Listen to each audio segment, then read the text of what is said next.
Okay, good afternoon everyone and welcome to this media conference with Ivan Toney here in Blankenheim. As ever, if we can keep it to a maximum of 3 questions per person so we can get us round as many as possible, that'd be great. And we'll have a little embargo section at the end. So once everyone's settled down, Carve, do you want to start us? Ivan, first of all, the general consensus seems to be that England aren't playing very well, but you're through to the quarterfinals. What does that say about this group of players? Yeah, it shows the quality and the character we have in the group. As everyone's seen, the dying moments, everyone thought we was dead and buried, but the character of the boys, we stuck in there. And we knew there was going to be a chance falling for someone, and it fell to Jude, and Jude doing Jude things, putting it in the back of the net. Gareth said after the game that you weren't very pleased about the fact that he was putting you on so late. Did you feel that he was just putting you on just to get a taste of a little bit of action before you flew home? Or did you really think there was a chance that you could make things happen? I mean, like I said, there was always going to be another big chance in the dying moments. And I feel like with myself, my presence on the pitch, trying to rough up a few defenders and put my body around, yeah, like I said, there's going to be a chance for someone, and I think the 3, 2, 1 minutes, however many I got, there would have been an opportunity. So I felt like you just got to be in the game, and like I said, we got a chance, and Jude put in the back. Most international sides now play with just one forward. Do you sometimes feel that you would prefer to be playing in a different international era? In the past we had strike partnerships like Shearer and Sheringham, Lineker and Beardsley. Do you think it's time for Toney and Kane? Well, I'm not the manager, so... but yeah, obviously I'd like to be playing as a 2, but obviously the gaffer and his choice is final, so we've got to respect that and we've got to go by that. But like I said, if I'm asked to play, whether it's a 1 or a 2, then I'll do my best for the squad. Alex. Hi, Ivan. After Gareth Southgate said you had the hump with him for bringing him on, he said you made up. So how did you make up? By winning. Yeah, obviously every player is going to have a bit of a hump. Not playing games, and especially when it's like 1 minute to go, you want a bit more than that. And luckily we managed to get the equaliser. Then it was up to me to kind of put myself in a better space, get out of my mood, and then get on with the game. And I think I've done that and managed to contribute to getting H's goal. You're a guy who's used to playing lots of minutes at your club with Brentford. What's it like being a player who hasn't played too regularly so far in this squad? What's the feeling amongst yourself and the other players? Yeah, it's always going to be tough. It's going to be tough for all of us because, like you said, most of us play week in, week out for our club, so it's always tough. But I mean, from the beginning of my career, I've gone down this route a few times as well, being a sub and waiting and being patient on coming on. So I guess I've got to do that again now, and hopefully when I get my opportunity, I can take it. Just what's the support been like from Gareth? He spoke really well when you were banned and couldn't play about the support that he was going to give you, and I believe he gave you a call. How has he been for you in your career? Yeah, it's been great. I mean, what goes on, things happen in life. You just got to get on with it, move forward, and yeah, the kind of person I am, I don't want people feeling sorry for me and too much putting their arm around me and saying things will be okay and this and that. I mean, I'm a grown man now. I take things on the chin and just move forward with it. So I'm here now, helping my country, and that's all I can look forward to. Hi, Ivan. You say, so rather modestly, that the ball fell to Jude, but I mean, you took the markers away, you pinned their 6. How much of that was something that you worked on, the set play, obviously from Kyle's throw and then the flick on? And how much of that is just your own instinct? I think, yeah, our own instinct. I feel like we do a lot of club football. If you can't get the ball, then affect someone else. Like take the defender in, and I managed to try and put my body around and do that. I feel like I dragged the defender away. Then, obviously, taking the credit away from Jude, he's got a lot to do there and put the ball in the back of the net. But yeah, I think, like I said, create space for others. A run is not a wasted run, even if you don't get the ball. Your penalty record is remarkable, 13 out of 32. How much of that is technique and practice, and how much of that is just nerves? Yeah, personally, a lot on me. I like to practice all the time and try and just keep hitting the back of the net with penalties. So that's what I try and do in training, and yeah, just stay on top of it really. Okay, fine. Hi, Ivan. Nice to see you again. Okay. When we spoke after the game the other day, you were very humble about your part in both of those goals. When you stepped on, I know you were in a mood with Gareth when you first get on. How did you get out of that immediately? Well, at club, there's a guy called Michael Caulfield. He's always talking about controlling your emotions, and I feel like in that moment it was time to control your emotions. Yes, I'm annoyed, but there's still 30 minutes of football to play, and you got to come out of that mood and focus. And I mean, there's a lot more to give. I felt for myself, so yeah, there's 30 minutes of football, and you got to play your part, and I managed to do that. How much do we all get a bit too obsessed maybe about starting positions? And Gareth always talks about finishers and that people know their roles.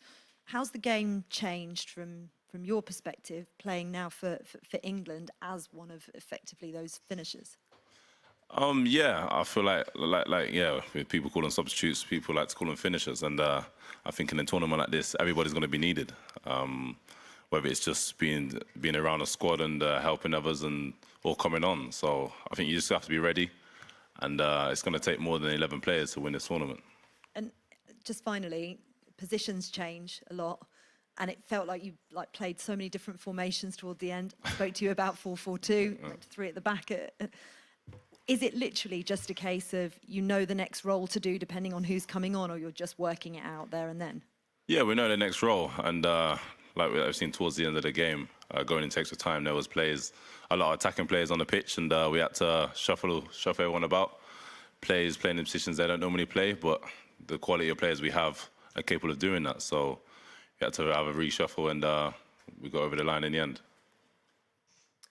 Hi, Miguel Aqueso for the Swiss TV.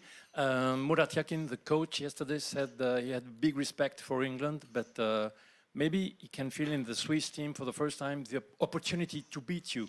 What is your answer, and how do you see this game? Yeah, it's going to be a tough game. There are some quality players, and they're a great side, and they're doing very well in this tournament at the moment. So full respects to them, but like we said, we can just concentrate on ourselves and concentrate on what we can do best, and hopefully the players in the starting 11 and the players coming on is more than enough to win the game. What kind of game do you expect? A big battle, a rough? Yeah, every game's going to be a battle, and like I said, they have quality players, so we just have to be up to the test and ready to work hard and be in for a fight, which I know the Swiss will put up. Hi, Ivan. There were some moments in extra time against Slovakia where you'd take the ball down, win a free kick, and you'd get a huge standing ovation from the England fans. How aware were you of the atmosphere at that point? Yeah, it's a lot of relief. Slowing the game down when you're in front is just kind of like game management. I brought my qualities into play. Obviously, hold the ball up and get us up the pitch. So, like I said, everybody's got a part to play, whether it's 1 minute or 30 minutes. So you have to be ready to do that. And how much did you and the lads sense that all the England fans were behind you at that point in the game? Yeah, well, you heard the noise. The atmosphere was top, and I think they played their part in getting us over the line.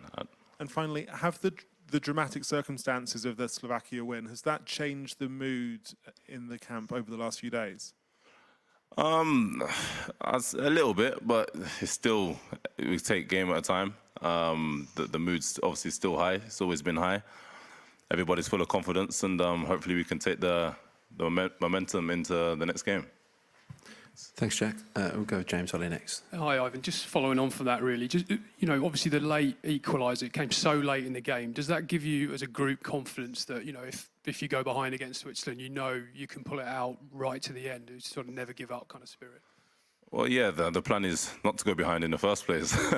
But if we do, then yeah, I think the character the boys have shown throughout their career, let alone this tournament, that we've all been there before and we know what it takes to come out of that. So we just got to keep going for 90+ minutes and hopefully we can pull it off. And can you tell us, have you done any shape work in training as a two? Have you trained that way at all, or is it all just with one up front? Well, we more concentrate on the opposition that we're coming up against, so we just kind of do them kind of movements and repetitions of them. Do you think it might be something we could see? We'll have to ask the gaffer. I'm not the manager here, so. And just finally for me, it's a difficult topic, this one, but the 3 England players who missed penalties in the last Euros final were racially abused, and that is something that you've had to deal with in Brentford. Would it put you off taking a penalty if the time came? I'm a confident person. If I score, I score. If I miss, I miss. I mean, we have to step up, and you have to have the courage to take a penalty. So what would be. But yeah, for those that racially abuse a player for missing a penalty or doing something wrong, then more fool them. Where do you find that confidence to be able to shut that out? I think it's within the people around you, and I think the manager puts his trust into you. So it's kind of everyone around you, really. Thank you. Thanks, James. We'll start walking towards the back there, and then to the... Hi, Ivan. I know your game time has been limited, but do you feel like as a player you've grown just by being around the camp at a major tournament like this? Yeah, for sure. The quality in the team and on the bench is frightening. And yeah, this standard of football is where I do see myself. So it's improved me as a player and as a person also. Can you learn things within training at international level that you can with at club level as well? Yeah, every day I'm trying to learn new things, you know. And with players like this, everyone's trying to help each other. And it's like right now I'm not playing games, so it's giving me that extra bit of hunger to take my opportunity when the chance comes. Another player who's making his tournament debut, Kobbie Mainoo, has impressed. What has he been like around the camp and around training? Is it impressive that one so young can look so at home already in the England team? Yeah, I mean, everybody knows his qualities, and for his club football, he's played a massive part of this season. And yeah, he just carries himself so well. On the pitch, everyone he sees, he does not one bit look out of place, and he has a bright future ahead of him. Thanks. Finish with 2 at the back, Dan Rowan, then Jerry Lawton. Cheers, Andy. Hi, Ivan. Do you think England deserve a little bit more credit and respect for how they've played at this tournament? There's been criticism. For example, the manager got a bit of booing after the Slovenia goalless draw, cups thrown at him. And yet here you are, you're 2 wins away from a first ever final in a major tournament overseas. So do you think they've been a bit harshly treated? Because I guess there's a sort of expectation that surrounds this team now. Is that the issue? Yeah, that's always going to be expectation. And there's a lot of people that's always going to have their opinion, and they're entitled to it. But I mean, if we win 2-0, people will say we should have won 3-0, 4-0, and that's always the case. But like you said, we're 2 games away from a major final, and yeah, we just got to do what we can do, and hopefully it'll be enough.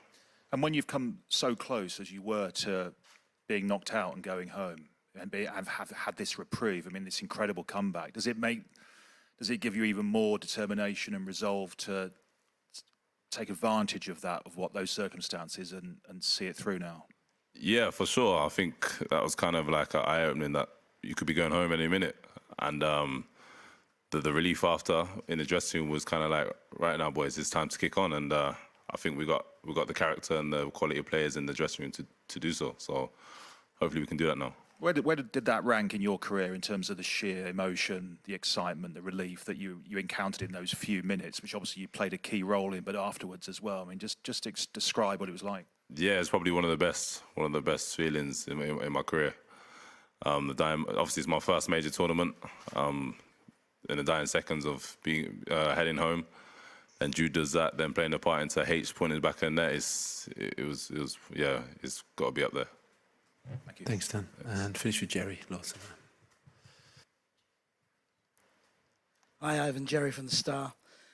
Good luck. Just wondering, did you ever, at any point in the 95th minute, lose belief and actually think about packing your toothbrush and we're on our way home? No, not at all, really. Because, like I said, in the dying moments in a lot of football games, there's always going to be one big chance. We seen in the game yesterday, the Turkey game. One of the players had a header in the dying moments, and the keeper was pulled off a magnificent save. So it's just that belief. If you have that belief in going into the final moments, then a chance will fall to someone, and you just have to be ready to take it. I was just wondering, you come from grassroots football, you've grown all the way up. Who were your inspirations for England when you were watching big tournament football, and did you ever actually imagine that you would be sitting here on the eve of a quarter-final in such a significant game?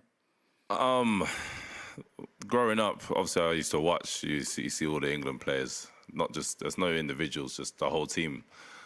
At tournaments, friendlies, you see it on the TV and think, one day I want to be there, and I'm here now, so it's a big feeling, and yeah, I'm just excited to play a part, and whether it be, like I said, 1 minute or 90 minutes, I'm just ready to be involved. Just to finally, have you got a message for the fans? The atmosphere in the stadium was incredible. There was almost a pause when the equalising goal went in disbelief, and then it went crazy. Germany has gone crazy since. How important is that support for you guys to know that everybody in the nation is 100% behind you?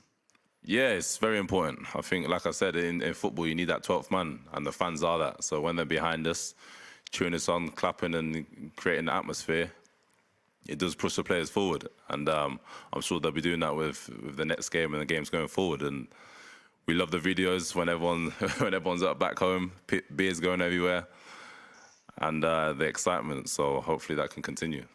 Thanks very much. Thanks, Jerry. We're going to move into the embargo section first. Are you happy to your question in the embargo section?